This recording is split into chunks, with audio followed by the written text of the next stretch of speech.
On le croyait peu connu ici, pourtant il fait difficilement 2 coins de rue sans se faire accoster. Avec Gabriel Nadeau-Dubois qui l'accompagne, ils forment un curieux tandem. Les jeunes et les vieux routiers de la politique de gauche sont en train de se redécouvrir, je pense, mutuellement. Jean-Luc Mélenchon est bel et bien un vieux routier de la gauche française. Député européen, socialiste déçu, fondateur du Front de gauche, il a réussi à aller chercher plus de 11% des voix à la dernière élection présidentielle. Nous voici de retour, le peuple des révolutions et des rébellions en France. À l'extrême gauche de l'échiquier politique français, Mélenchon est à nouveau candidat pour l'élection de l'an prochain. Les derniers sondages le donnent presque coude à coude avec François Hollande.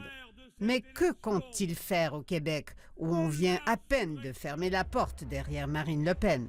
En tout cas, moi je viens apprendre plutôt que de donner des leçons.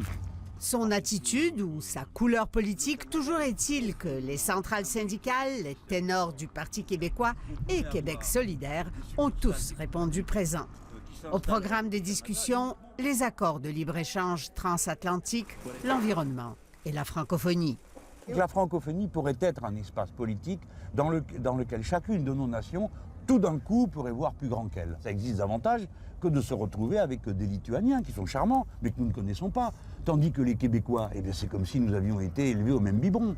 En tout cas, celui que plusieurs voient comme un Bernie Sanders français n'est pas à court de rêves. Si nous sortions de l'OTAN, nous porterions un message de paix.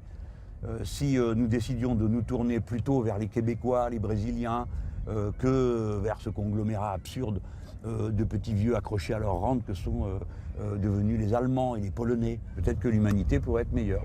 Idéaliste, Jean-Luc Mélenchon, ce candidat anti-système, n'hésite pourtant pas à féliciter Justin Trudeau pour plusieurs de ses politiques.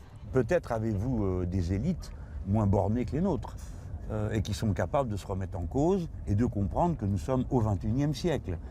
Ici Alexandra Chatska, Radio-Canada, Montréal.